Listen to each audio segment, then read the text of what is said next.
Hello guys, तो कैसे हैं आप सब लोग। तो आज हम बात करने वाले हैं यूनिट नंबर 3, जो कि है हमारी मैग्नेटिक सर्किट्स और ट्रांसफार्मर। ओके। तो हम आज अपनी इस वीडियो में देखने वाले हैं और ड्रॉ करने वाले हैं फेसर डायग्राम को। किसके लिए? नो लोड कंडीशन के लिए। आई रिपीट, हम बात करने वाले हैं फेसर डायग्राम की नो लोड कंडीशन के लिए। मैंने इससे पिछली वाली वीडियो में कुछ कंसेप्ट को डिस्कस किया था, जो कि बड़े ही इम्पोर्टेंट कंसेप्ट थे नो लोड कंडीशन के अंदर हमारे फेसर डायग्राम को ड्रॉ करने के लिए। ओके। तो मैं बात करता हूँ कुछ चीज़ों की, कुछ स्टेप्स की, जो कि ज़रूरी है फेसर डायग्राम को ड्रॉ करने के लिए। ओके। तो चलिए ध्यान दीजिएगा और ढंग से समझिएगा। तो सबसे पहले बात करेंगे ड्रॉ फाई। तो जब भी हम फेसर डायग्राम बनाएंगे तो सबसे पहला काम हमें क्या करना है, उसमें सबसे पहले हमें बनाना है फाई, ड्रॉ करना है phi. Phi means flux, flux को ड्रॉ करो। तो the flux phi is same in the primary and secondary winding, so take phi is the reference for drawing the phasor diagram. I repeat, अब देखो क्या होता है, जो फ्लक्स सेटअप होता है कोर के अंदर, वो प्राइमरी के लिए और सेकेंडरी के लिए एक जैसा होता है। ठीक है, फ्लक्स जो सेटअप होता है कोर के अंदर, वो प्राइमरी के लिए और सेकेंडरी के लिए एक जैसा होता है। तो हम फ्लक्स को रेफरेंस लेंगे। क्या लेंगे? फ्लक्स को रेफरेंस लेंगे। तो सबसे पहले हमें फ्लक्स को ड्रॉ करना है। तो मैंने यहाँ पर बताया भी है, देखो मैंने यहाँ पर फ्लक्स को ड्रॉ किया है। सबसे पहले रेफरेंस लिया है फ्लक्स को। फ्लक्स मैंने एक्स एक्सिस पे डिनोट किया है। ठीक है, मेरी ये एक्स एक्सिस है, मैं यहाँ लिख दूँ। अगर आप लिखना चाहें तो यहाँ मैं लिख देता हूँ, मान के चलो। वैसे एक्स एक्सिस की ज़रूरत नहीं है, आप समझ लीजिए मैंने इसे एक हॉरिजॉन्टल लाइन, ठीक है, इसे रेफरेंस डिनोट किया है, या एक रेफरेंस माना है मैंने किसको? फाई को। ठीक है, अच्छा, यही बात मैंने पहले स्टेप में बोली है। अब मैं आगे बात करूँगा स्टेप नंबर 2, जो कि है हमारा ड्रॉ आई एम। दूसरा स्टेप ये है कि हमेशा ड्रॉ करो आई एम को। तो आई एम क्या होता था? तो इससे पिछली वाली वीडियो में हमने देखा था कि आई एम होता था magnetising component of the current. ठीक है, मैग्नेटाइजिंग कंपोनेंट, ठीक है, मतलब वो कंपोनेंट जो हमारा फ्लक्स को क्रिएट करता था, फ्लक्स को इंड्यूस करता था। ठीक है, तो हमने देखा था, इसके बारे में क्या जाना था कि it is in the same face with the flux. अब ये फ्लक्स को इंड्यूस्ड करता था, तो ये हमेशा सेम फेस में होता था। जिस फेस में फ्लक्स होता था उसी फेस में क्या होगा?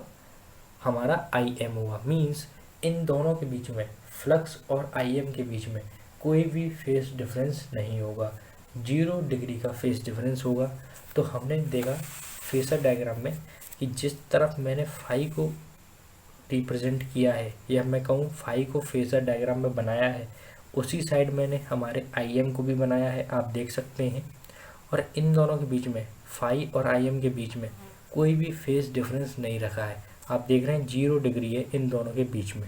आई रिपीट, आई एम और फाई के अंदर 0 डिग्री फेस डिफरेंस है, वही मैंने यहाँ डिनोट किया है या दिखाया है। ठीक है, और दोनों को एक ही जगह पर ड्रॉ किया है, क्योंकि दोनों सेम फेस के अंदर होते हैं। अच्छा, नाउ अब मैं बात करूँगा पॉइंट नंबर 3, जो कि है हमारा सॉरी, देखो मैंने यहाँ पर आई ए को पहले लिखा है, तो ये आई ए पहले ड्रॉ नहीं करना है, मैंने यहाँ पर लिखा भी है कि फर्स्ट ड्रॉ करना है हमें आई नॉट। ठीक है, तो ये आप देख लीजिएगा, ड्रॉ आई नॉट। तो सबसे पहले हम ड्रॉ करेंगे आई नॉट को। तो it is the resultant of the I M, I repeat, it is the resultant of the I M and I A. तो मैंने इससे पिछली वाली वीडियो में बताया था कि जो हमारा आई नॉट होता है वो रिजल्टेंट होता है आई एम का और आई ए का। तो देखो हमने आई रिपीट, तो ये क्या होता है? आई एम का और आई ए का रिजल्टेंट होता है। ओके, ये बात हमें समझ में आ गई।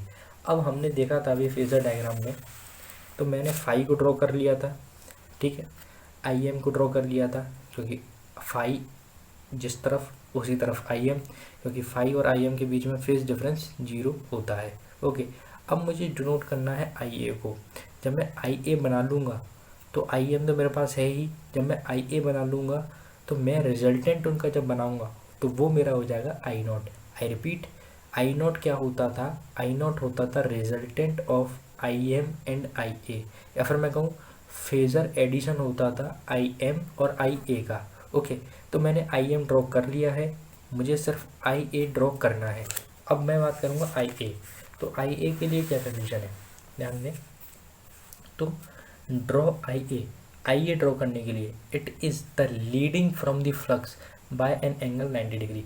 अच्छा, ये वाली बात भी मैंने पिछली वीडियो में डिस्कस करी थी, क्योंकि ये लॉसेस करंट को दिखाता था और लॉसेस के लिए रेस्पॉन्सिबल था, तो ये फ्लक्स से 90 डिग्री आगे रहता था। तो फ्लक्स अब मैंने किस डायरेक्शन में ड्रॉ किया है, फ्लक्स मैंने हॉरिजॉन्टल बनाया है। आप देख रहे हैं फ्लक्स मैंने हॉरिजॉन्टल रेफरेंस लिया है, तो इससे 90 डिग्री, तो यही तो होगा इससे 90 डिग्री, ये वाला एंगल 90 डिग्री, आई रिपीट ये वाला एंगल 90 डिग्री होगा। ठीक है, तो इससे 90 डिग्री पे मैंने किस कंपोनेंट को बनाया, आई ए को, क्योंकि ये हमेशा 90 डिग्री लीड करता है, लीड होता है किससे, फ्लक्स से। आई रिपीट, ये हमेशा 90 डिग्री लीड होता है किससे, फ्लक्स से। तो हमारा आई ए भी नोट हो गया। ठीक है, तो अब मेरा आई ए आ गया, आई एम आ गया, फाई आ गया। अब आई नॉट मुझे ड्रॉ करना है, तो आई ए का और आई एम का जो रिजल्टेंट होगा, जो फेज़र एडिशन होगा, वो आई नॉट को रिप्रेजेंट करेगा। तो जब मैंने इनका रिजल्टेंट निकाला, ठीक है, तो रिजल्टेंट आया इस डायरेक्शन में। वही वेक्टर एडिशन जैसे करते थे वैसे ही यहाँ पर करेंगे। वेक्टर एडिशन आपने 11th-12th के अंदर पढ़ा होगा, तो वैसे ही एडिशन होगा। ठीक है, तो क्योंकि ये ऑल्टरनेटिंग क्वांटिटीज़ हैं, ठीक है, तो सिंपल एडिशन नहीं कर देंगे। तो इसमें क्या है, हम फेज़र एडिशन करेंगे। तो आई ए और आई एम का जब मैंने फेज़र एडिशन किया, तो मैंने देखा कि आई नॉट जो है वो इनके कई बीच में आया, बीच में आया है। ठीक है, तो ये कंपोनेंट क्या होगा, आई नॉट, क्योंकि आई नॉट क्या होता था, आई ए और आई एम का रिजल्टेंट। ठीक है, ये बात आप याद रखिएगा। ओके, देन अब हम बात करेंगे हमारे अगली क्वांटिटी की या फिर अगले टर्म की, जो कि हमारा ड्रॉ इवन। अब हमें ड्रॉ करना है इवन को। तो इवन क्या है, इवन होता था इंड्यूस्ड फ्लक्स, और sorry induced EMF in the primary winding. ठीक है, वही देखो, तो it is the lagging from the flux by an angle 90 degree. अच्छा, जब मैंने आपको बात करी थी, कहाँ पढ़ाया था ये मैंने, हाँ, जब मैंने ईएमएफ इक्वेशन, जब मैंने ईएमएफ इक्वेशन की बात करी थी हमारे ट्रांसफार्मर में, तो मैंने वहाँ बताया था कि हमारा जो ईएमएफ होता है वो हमेशा फ्लक्स से 90 डिग्री लैग करता है, पीछे रहता है। ठीक है, चाहे वो E1 का हो चाहे वो E2 का हो, वो हमेशा 90 डिग्री पीछे रहेगा फ्लक्स से। ठीक है, तो वही बात मैं लिखिए, it is the lagging from the flux by an angle 90 degree. तो बस फ्लक्स किस तरफ है, हॉरिजॉन्टल। ठीक है, अब इससे 90 डिग्री लैग कर रहा है, मतलब पीछे है, और 90 डिग्री पीछे का यानी नीचे की तरफ। यहाँ से आप 90 डिग्री ड्रॉ करेंगे तो यही तो होगा। ठीक है, तो फ्लक्स आ गया नीचे की तरफ E1, ये मेरा ड्रॉ हो गया। ओके, देन हमने बात करी है किसकी, E2 की। देन हम बात करेंगे E2 की, तेरा ध्यान दें, draw E2, it is the lagging from the flux by an angle 90 degree. ये भी फ्लक्स से 90 डिग्री लैग कर रहा है। ठीक है, तो ये भी कहाँ पे आएगा, नीचे की तरफ। फ्लक्स ये रहा, तो फ्लक्स से 90 डिग्री लैग करेगा तो नीचे की तरफ, तो E2 भी नीचे की तरफ आ गया। ओके, देन हमने बात करी है V1 की। V1 क्या होता था, तो it is equal and opposite to the E1। ये हमेशा V1 है वोल्टेज। ठीक है, तो ये हमेशा इक्वल होता है और अपोजिट होता है किसके, E1 के। याद रखें, जहाँ हमारा फ्लक्स होगा प्राइमरी वाइंडिंग का, उस सॉरी ईएमएफ होगा प्राइमरी वाइंडिंग का, उसके जस्ट अपोजिट होगा हमारा V1 और इक्वल होगा। जितना हमारा E1 है उतना ही हमारा V1 होगा, लेकिन जस्ट अपोजिट डायरेक्शन में। तो हमने E1 को किस तरफ ड्रॉ किया है, नीचे की तरफ। ठीक है, ये रहा हमारा E1, ये हमारा यहाँ से रेफरेंस से, ये मैं O पॉइंट मान लेता हूँ, मान लीजिए। तो इस रेफरेंस से, ये रेफरेंस है हॉरिजॉन्टल, तो इस यहाँ से ये है E1, OE1, ये E1 को डिनोट कर रहा है। तो हमारा जो V1 है वो क्या होगा, इसके जस्ट अपोजिट होगा। मीन्स ये इधर है नीचे की साइड, तो वो ऊपर की साइड होगा, और जितना ये E1 है उतना ही वो V1 होगा। ओके, तो ये वाली जो लेंथ है 0 V1 और 0 E1, ये दोनों क्या बराबर होंगी। अगर वो नहीं भी दिख रही है तो कोई दिक्कत नहीं है, बट वो क्या है, एक्चुअली में बराबर होंगी। ओके, तो ये बात आप ध्यान रखिएगा। देन हम बात करेंगे अपनी लास्ट क्वांटिटी जो कि है V2। तो V2 क्या है, it is equal and in same phase with to the E2। ये याद रखिएगा, V1 जो था वो E1 से अपोजिट फेस में था और इक्वल था, लेकिन जो V2 है वो E2 के सेम फेस में होता है और इक्वल होता है। ठीक है, तो देखो जिस तरफ E2 उसी तरफ मेरा आएगा V2, तो वही मैंने यहाँ पर किया है। तो मेरा क्या कहते हैं, जिस तरफ मेरा क्या है V2 है, ओ सॉरी E2 है, मैंने E2 को ड्रॉप किया था पहले, तो उसी तरफ मेरा क्या गया V2। तो मैंने बस इसी तरफ ड्रॉ कर दिया E2 को और इक्वल टू लगा के, इक्वल्स टू लगा के लिख दिया V2। ठीक है, तो क्योंकि V2 जो है मेरा वो हमेशा E2 की ही डायरेक्शन में होता है, E2 से ही सेम फेस में होता है। ठीक है, और इक्वल होता है। ठीक है, तो ये क्या था, the phasor diagram of the transformer under no load condition.